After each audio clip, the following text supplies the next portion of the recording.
What's going on, guys? Welcome back to the Dispatch, episode number 9. This is the weekly live show I do where I break down headlines in the world of movies and physical media. It's a bit of a slow week, guys. Not that many headlines this week. Not too many. I guess it's a normal amount, but I don't know. We'll see.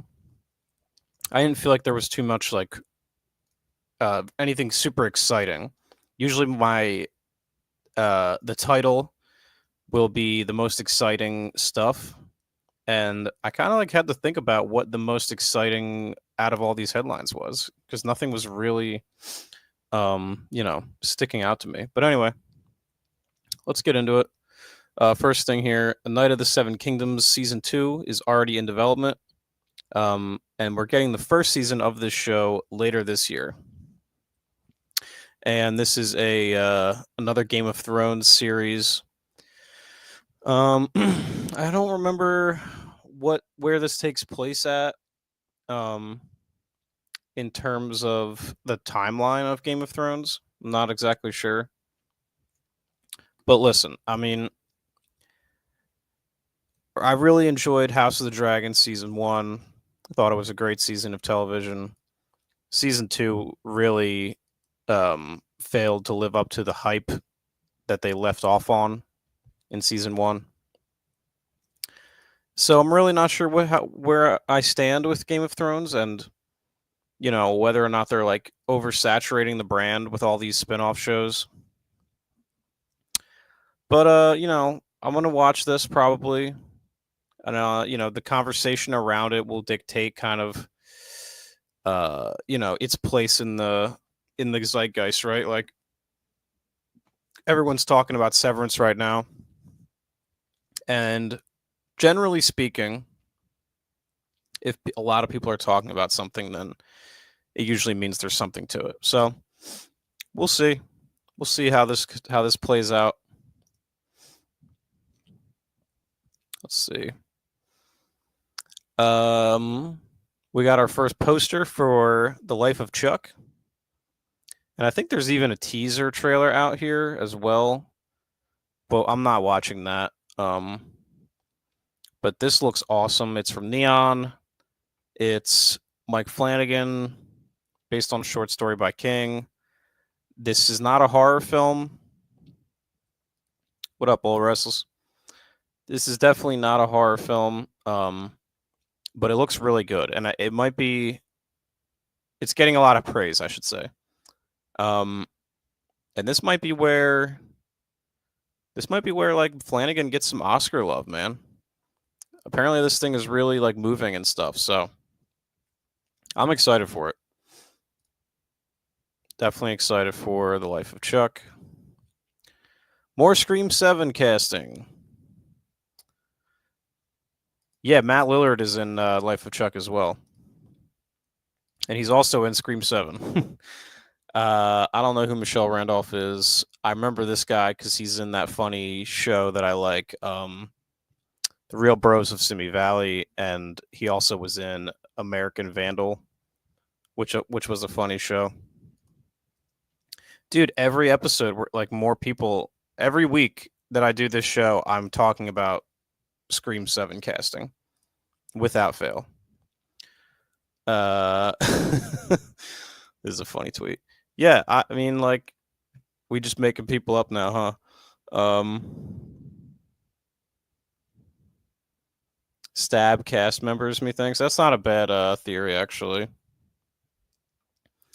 There might be a large portion of this film that is also a Stab film, which would actually be interesting. We'll see. I have no idea what is going on with Scream 7. Netflix is doing a remake of Cujo.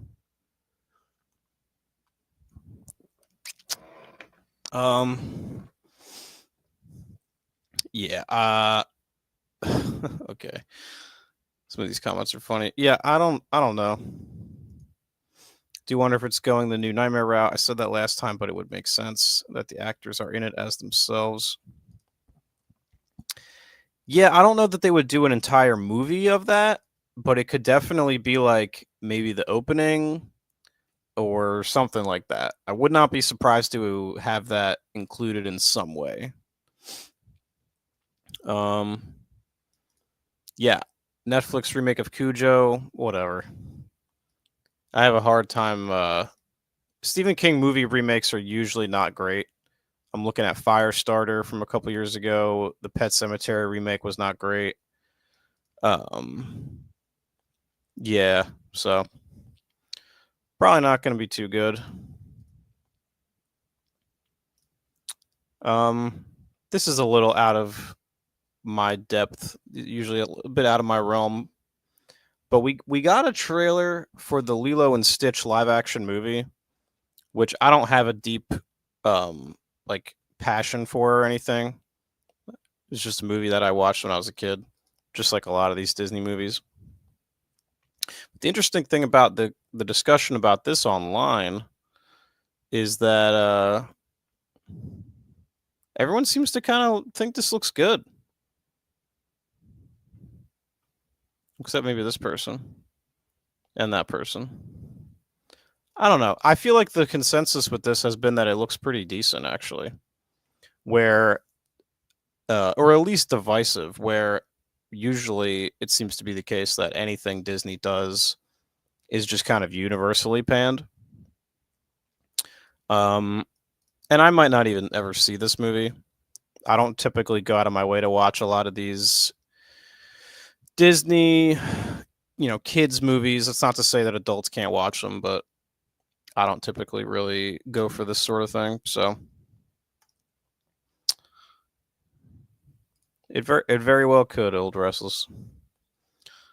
Sadie Sink has been cast in Spider-Man 4, which has a release date of July 31st, 2026. So that's cool. Yeah, Sadie Sink. I never saw The Whale. Apparently, she was pretty good in The Whale. A lot of people seem to think that she's either going to be MJ, like a variant of MJ, or Jean Grey. Mostly because those characters all have red hair, and this character has red hair, or this actress has red hair. Um, which, like, okay, yeah, I guess it's. I don't know. It's kind of weird the way Hollywood casts people sometimes. Like wigs don't exist. You know what I mean? Or like that someone just can't dye their hair. Like, yeah, she's the right age and she has red hair. Cast her. And I guess also because she's kind of popular from Stranger Things, so maybe they're hoping to get. You know what it is? She probably has a lot of Instagram followers.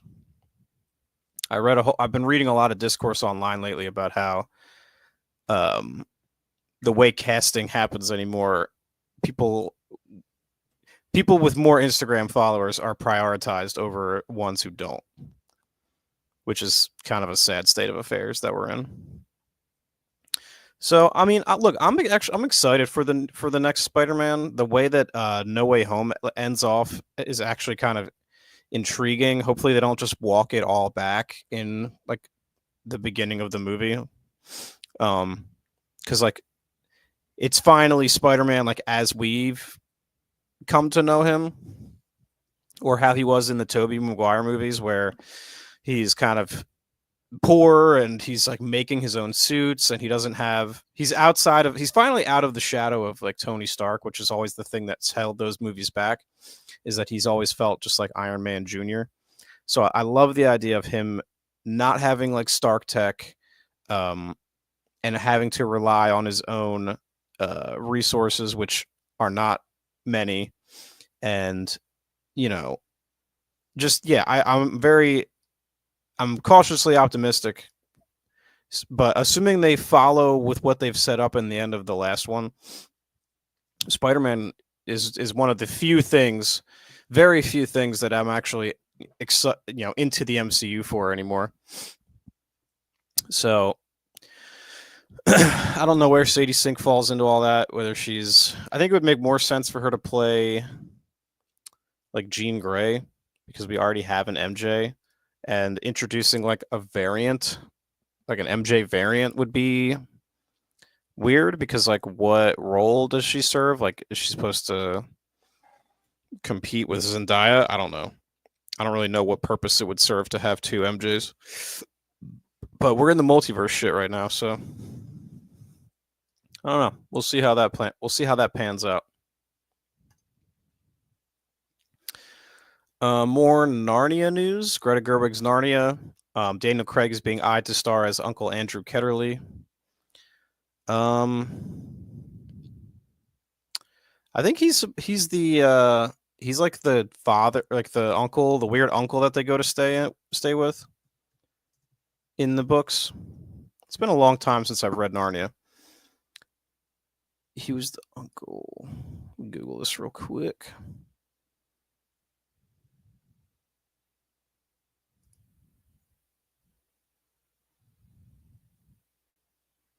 Yeah, I think he's the uncle that the kids go to stay with. I've always really enjoyed the Chronicles of Narnia. I think it's an interesting series that never really got its full due. And I remember enjoying them when I was a kid, reading them. So, yeah, I'm excited for the Greta Gerwig Narnia movies. I like Daniel Craig. I think he's a good actor, contrary to whatever Kyle Loveless has to say.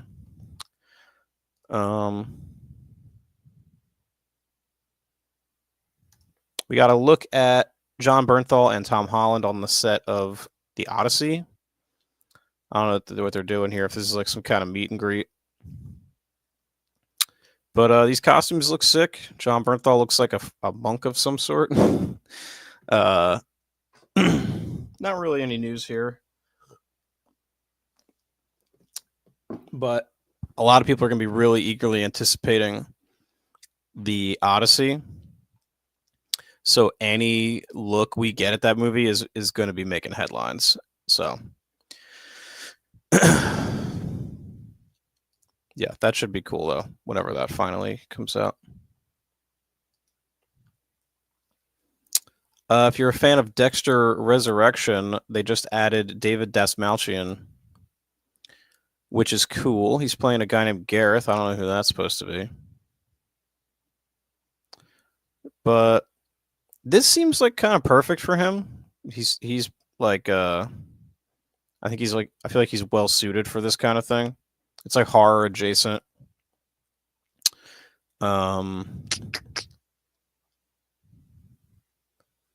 Yeah, I don't know. I feel like the Dexter fans have been burned a lot because like apparently New Blood wasn't really good. And then there's this Dexter Original Sin coming out. So there's a lot of Dexter shit coming out. I just don't know how like well liked it's been by the diehard fans. But this Dexter Resurrection show could be good. It looks like it's having a pretty stacked cast. So I watched Dexter once back in the day. I never rewatched it, and I never watched New Blood because I remember the last couple seasons kind of sucking.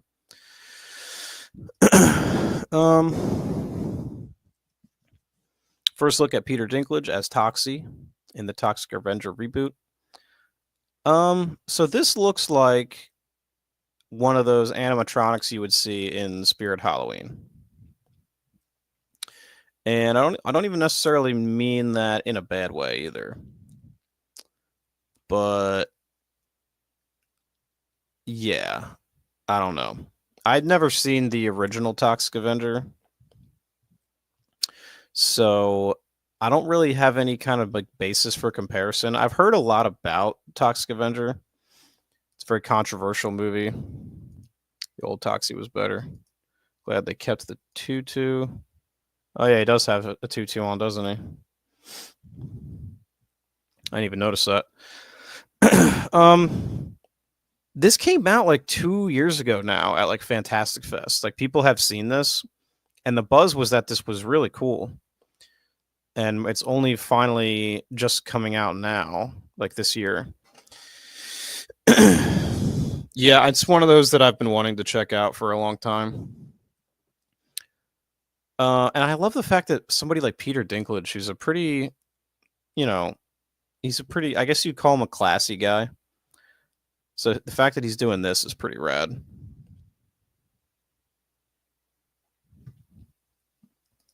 Yeah, doesn't he look like kind of like the Penguin from Batman Returns? It's pretty awesome. Yeah, hopefully that's good, man. I feel like that would really. I don't know. With the we're kind of in the age of like post Terrifier and stuff, so I feel like a movie like this is really poised to do well. There's clearly an audience for shit like this. So.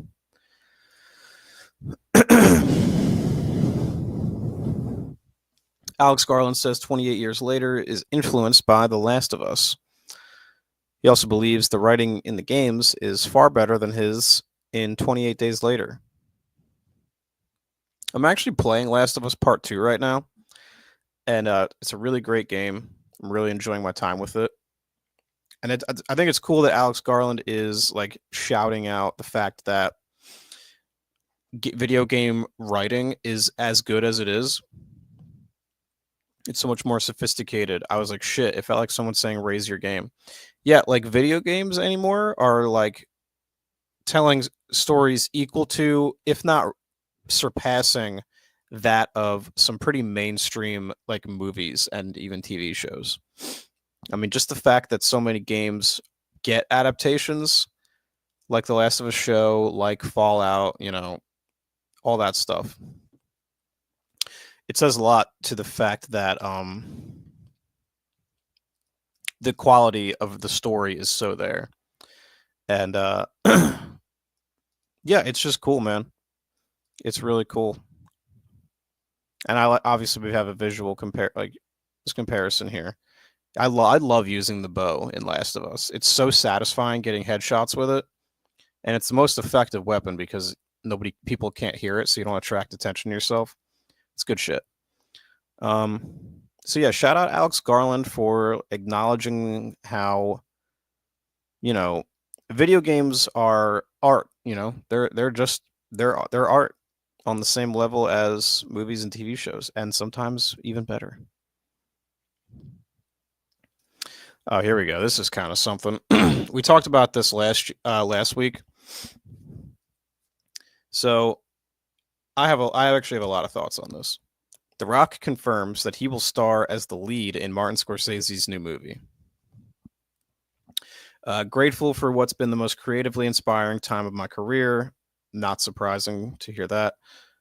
Working closely with my friends and, of course, the maestro Marty Scorsese. So after Killers of the Flower Moon, right? Scorsese, in the time since then, there was a lot of hubbub made of the fact that Killers of the Flower Moon could be Scorsese's last movie. It's clearly, I don't think it's going to be unless he tragically, passes before he finishes this one, right? But so in the wake of Killers of the Flower Moon, we've heard rumors that he was going to do another like Jesus movie, like a movie about Jesus Christ. We heard that he was going to do an adaptation of The Wager, which is like this novel. There's been a lot of different projects floating around that he may or may not do, right? And then The Rock and Emily Blunt came to Leo and Scorsese with this idea. And this movie is set in Hawaii. It's about Pacific Islanders, and it's basically like a Goodfellas, The Departed sort of crime movie, but set in Hawaii. And listen, this movie could be good, but I think it's upsetting that clearly this movie is being fast-tracked because of The Rock's involvement.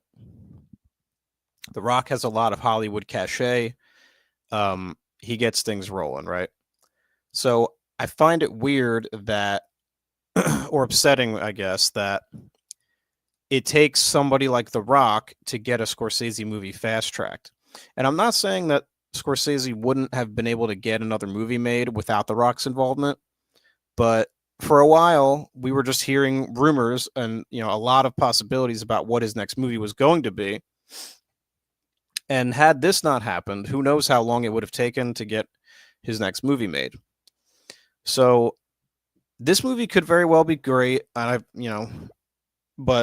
The Rock is doing this thing now where he's trying to be a serious actor. He's got this movie called The Smashing Machine coming out with one of the Safdie brothers, where he's playing like a real life person, like a real life MMA fighter, and it's supposed to be like a real serious movie. So now he's doing that, and now he's trying to do something with Scorsese. I mean, I do. I definitely do, but I'm exponentially less excited with the fact that The Rock is involved. Yeah, time is going to tell with that, man. We can't know yet. I'm skeptical, but if The Rock does deliver like an incredible performance, like I'll be the first person to say I'm wrong. But again, I'm very skeptical. So yeah, I don't know. It just sucks that like guys like Francis Ford Coppola have to like self-finance their movie. Granted, I heard Megalopolis sucked, so probably justified. But it's just weird that these old Hollywood guys can't seem to get shit made without either like Apple TV stepping in, who can just literally set money on fire and it doesn't affect them, or without somebody like The Rock getting involved. That's just kind of the state we're living in. Yeah, I agree with this. He's trying to buy himself an Oscar, yeah. And again, maybe The Smashing Machine will be good. Maybe this Hawaiian crime movie will be good. The thing is, like, this movie's set in Hawaii. Obviously, The Rock is. It was pitched with The Rock in mind, and then the idea followed, which is not, I don't think, a very artistic way to go about it. Because what connection to Hawaii does Martin Scorsese have? None. He's a director for hire in this instance. The only reason he's involved is because it's a crime thing, and he's known for doing crime shit. So, I don't know, man. I think it sucks, but time will tell. This comes to us from Variety. Yeah, exactly. Like, he's done so many crime movies, and it's because that's what he knows. Like, there's no if Dwayne The Rock Johnson wants to get a Hawaiian crime movie made, then he should just go make that movie himself. Like, why does Martin Scorsese have to be involved? I don't know. Anyway, Channing Tatum confirmed as Gambit in the X-Men spinoff movie, or in a X-Men spinoff movie. I don't know which one it is.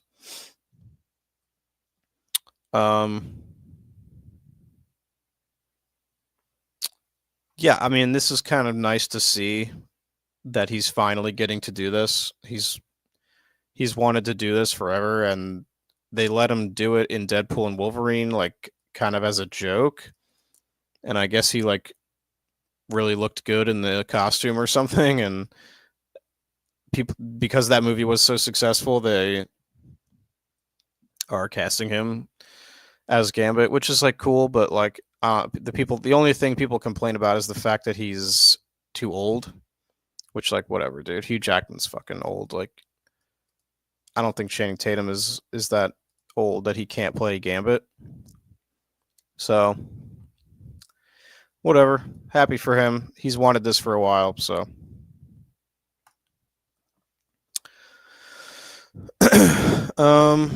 Phoebe Dynevor has been cast alongside Jake Gyllenhaal in M. Night's new supernatural romantic thriller based on an original story co-created by Shyamalan and Nicholas Sparks. Very interesting combo there.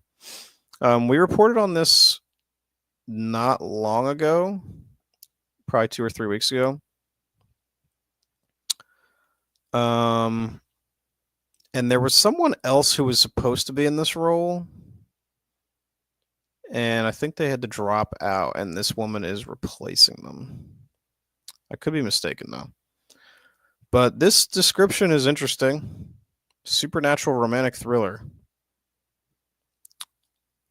based on a story by Shyamalan and Nicholas Sparks. You know, listen, I don't always love whatever Shyamalan does lately, but you can't say that this isn't an interesting idea. So I'll definitely go see it.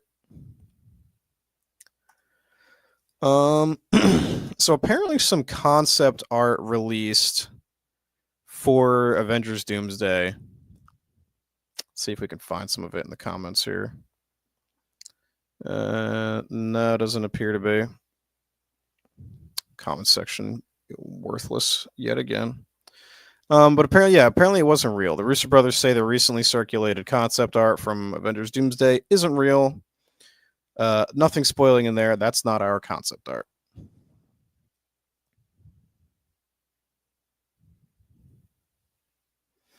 Excuse me, sorry.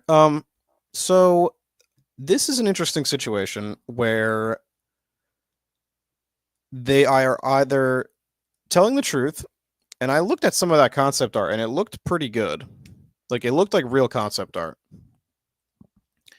So it could be that some really talented artist out there just like made that just for the fun of it, or it actually was their real concept art and they're just denying it. Which, if that's actually their concept art and it got leaked, like, can they come out and be like, yeah, like that was real, or do they kind of have to do this? So it's an interesting situation. Not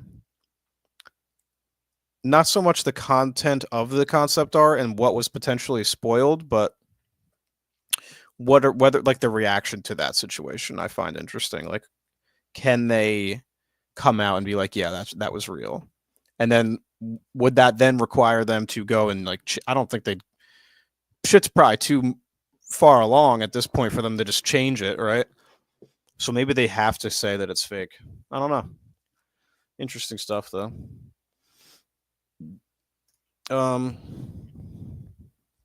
David Cronenberg has a new movie coming out. Looks like April 25th. It's called The Shrouds, and I am not watching this trailer because I'm not watching trailers anymore. But, whoops, the only thing I need to see is those two words, David Cronenberg. And that's all I need to see. And then I see the movie. It's very simple, for me anyway. This is kind of interesting. Michael B. Jordan says he wants to make Creed 4 with Jonathan Majors.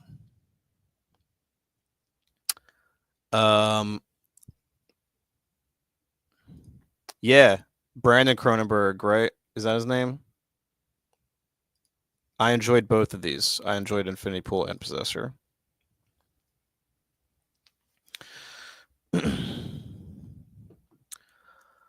So, this is interesting, man. Michael B. Jordan, kind of hitching himself publicly to a pretty controversial figure with Jonathan Majors. And, look, I don't know all the details about what happened with Jonathan Majors, and like, I can't speak to whether or not his cancellation from Hollywood is justified. All I can say is that I think he's probably a pretty good actor, but he seemingly got canceled like before he really had time like to really get shit going. Like, he probably had the fastest rise and subsequent fall off out of any actor in like Hollywood history. Like, it was crazy how quick he came up and then how quickly it came down. As far as whether I'd like to see Creed 4 with Jonathan Majors, I would like to see more Creed movies. I like all of them. I think the first one is far away the best, and I think they actually probably get worse with each one, but they're still, they're still good. Like, I still enjoy being in that universe. But yeah, I think it's really it's a bold move for Michael B. Jordan to publicly be like, "Yo, like I'm cool with him. Like I'm down to collaborate with this guy who's been very controversial." So again, I can't really say whether or not any of it's, valid or not.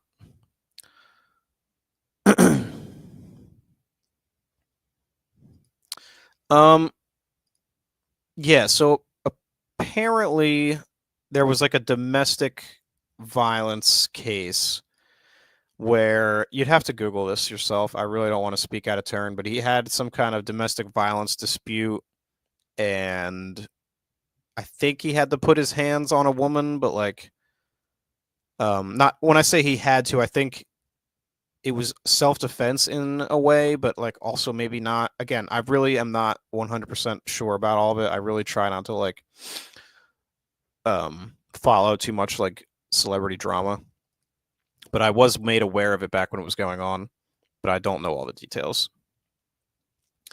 A new Starship Troopers movie is in the works with Neil Blomkamp set to direct. I think this would be a good fit. I've never seen Starship Troopers, which is perhaps controversial, but I've never seen that one. That is from Paul Verhoeven, and by all accounts, it's a pretty well loved kind of cult classic. So, yeah, I would like to check it out at some point. Neil Blomkamp seems like a good fit. He almost seems like he's being typecast here because of his previous like sci-fi works that like have like bug aliens. Like it's kind of too perfect. But this is cool. I think fans of Starship Troopers are probably excited. I know that movie had a couple sequels already. I don't think they're anywhere near as well liked as the first one.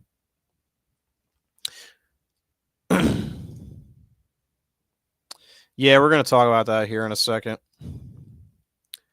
Yeah, I don't really. Well, let's see what people are saying.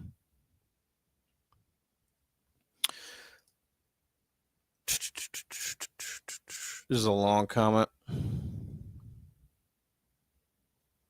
Yeah, so I mean, Starship Troopers is looks like it's based on a novel, and the original is like a deeply satirical, like it's like a biting satire about like military propaganda and stuff. So we'll see if Neil Blomkamp like kind of follows in that same sort of vein with that. Some Scary Movie 6 news. Apparently, the phrasing of this headline was funny to me.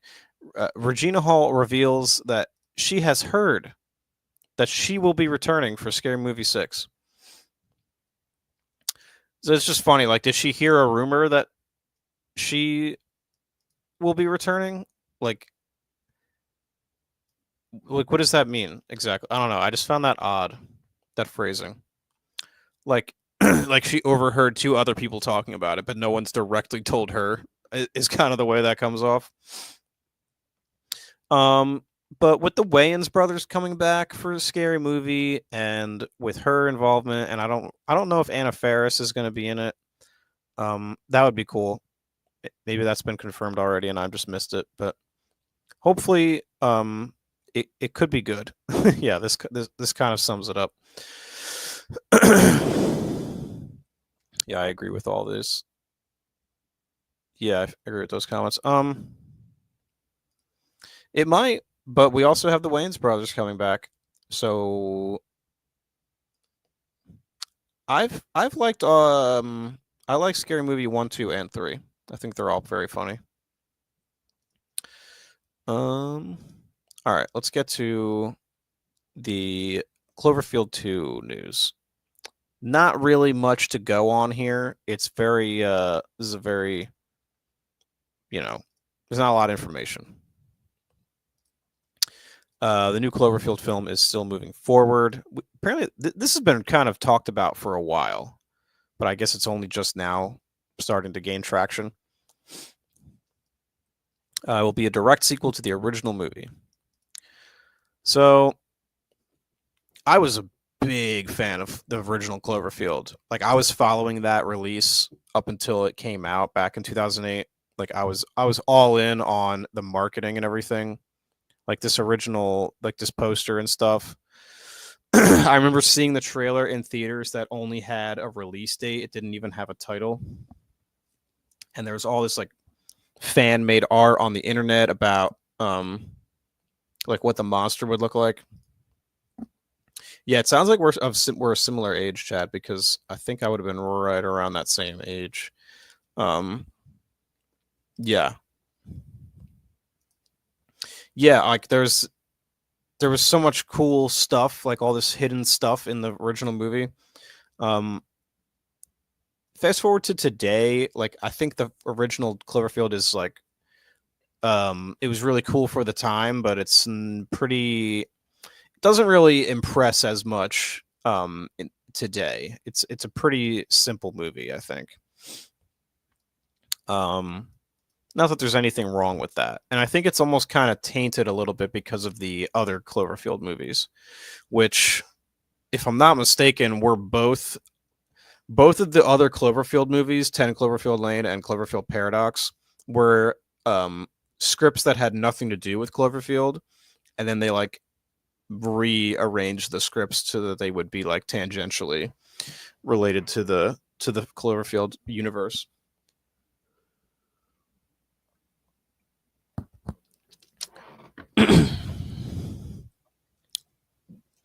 Yeah, I rewatched it recently and it's not that good. Shaky cam made me nauseous too. Yeah, I was always someone who never was bothered by the camera movements, but on my last watch, it was bothering me, and I was like, huh. I never thought that I would was one of them that was bothered by that because like same with Blair Witch. Like people complain about Blair Witch and the shaky cam, and it's never bothered me. But something about my last watch of Cloverfield, it was bothering me. Dude, yeah, I mean that moment in the trailer was so awesome, man. Like I was so excited because I was like, what? I was like, what could have done that? You know, what could have ripped the head off the Statue of Liberty? And like the idea of a Godzilla movie, but from a found footage perspective, was really really exciting to me. Yeah, same here, Chad. Um, so yeah, I don't know. My assumption is that this would also be found footage, similar to the original. And I don't know that people like what was the last found footage movie that was like a big blockbuster? Like I don't think that that's really a thing that's popular anymore. And I don't know. I don't know if that would be a thing that would like play in theaters anymore, like in 2025.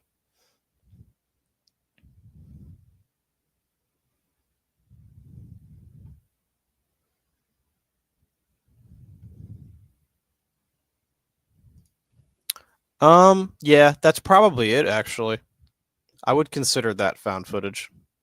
So maybe that was the last time. I don't know. I don't know if like the culture like just do people yeah, kind of. I don't know. Not so much. A little bit.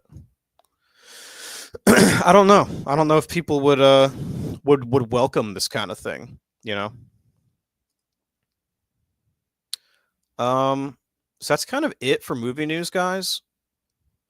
Last thing I'll talk about briefly here is the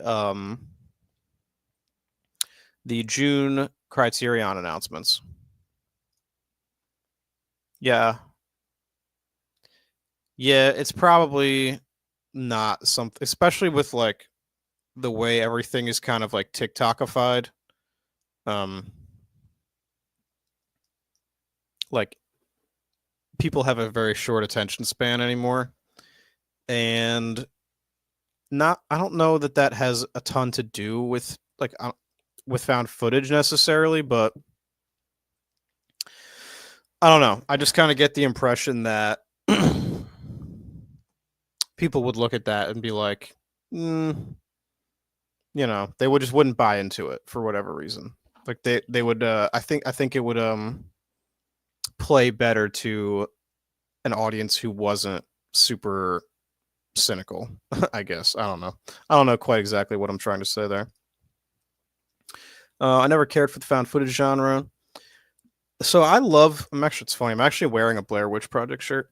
I love the Blair Witch Project. It's one of my top 10 horror movies of all time. I love that movie. I think it's incredible.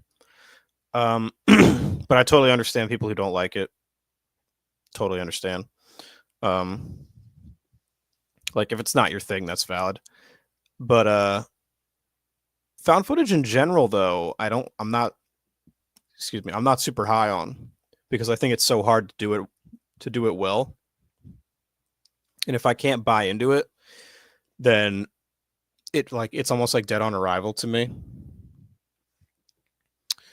But if I can buy into it the way I can with Blair Witch Project, then like when it works, it really works. And if it doesn't work, then I'm kind of not able to buy in.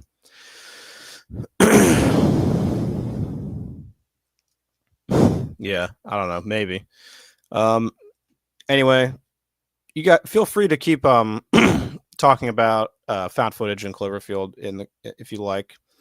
But that's kind of all our movie news announcements. So I'm just kind of gonna go over the June 2025 Criterion announcements real quick. The big one here that I'm excited for is Sorcerer. I have this movie on a Blu-ray. Is this a 4K? I don't know. I don't know if this is actually a 4K or not. I think it might be. If this is a 4K, this I might have to get this. The Wiz, I think perhaps with Wicked being so popular in the zeitgeist, then people are looking at The Wiz right now, which is cool. I have not seen that. Is that a found footage film? So The Wiz is cool, I guess, if you're into that. I've never seen that. Thelonious Monk, Straight No Chaser. I don't know what this film is. 1988. And I also don't know about this one. It's just called Midnight from 1939. And there's two more. There's a 4K upgrade of Brazil, and then this movie Mishima from Paul Schrader. So good announcements. I'm less into the collecting days. If you follow my channel at all, then you know that I just don't really buy as much as I used to. But a cool 4K of Sorcerer from Criterion would be sweet. I've never seen Killer Joe. I'm guessing that's a Friedkin film. Oh, interesting. Okay. I'll have to look into this, Chad. I like a mockumentary. So yeah, not a ton really to talk about there. It's mostly just the cool fact that they're releasing Sorcerer. And it looks like it is a 4K, which will most likely mean that I'll probably get it at some point during one of the Criterion sales.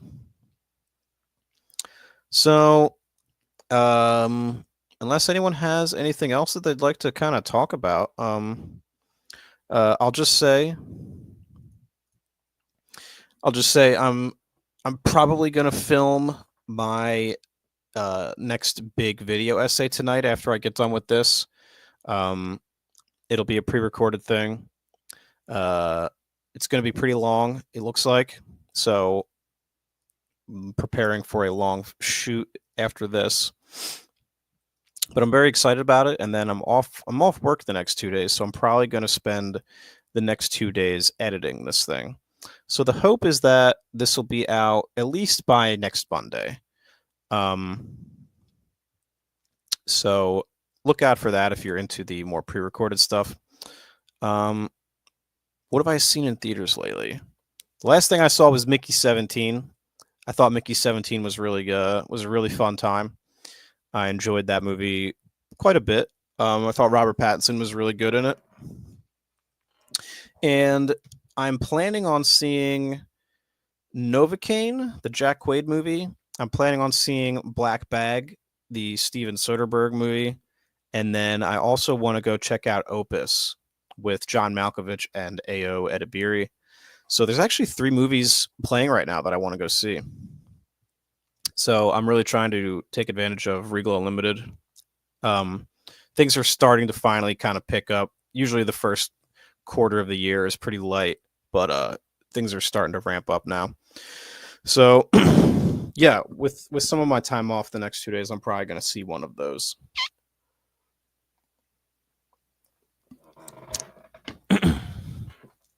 So um without unless there's anything else, guys. Yeah, Regal Unlimited is goated. Thanks, man. I'll just tell you guys, since you are the loyal Dispatch viewers, it's a video essay on Silent Hill 2006, the video game adaptation movie, and it's a movie that I really like, and it's a movie that I think is the best video game adaptation probably ever made, which isn't a super high bar, but I think it's definitely Silent Hill, and I think it's like not even close. I don't think anything really comes close. As far as movies, Last of Us is probably better, but that's a TV show, so it doesn't count. Yeah, dude, nice, man. I definitely I think it's really underrated, and I've recently been getting more and more into the games. And it's a really cool franchise. I've always been more like Resident Evil focused. Like that's my franchise. I love Resident Evil.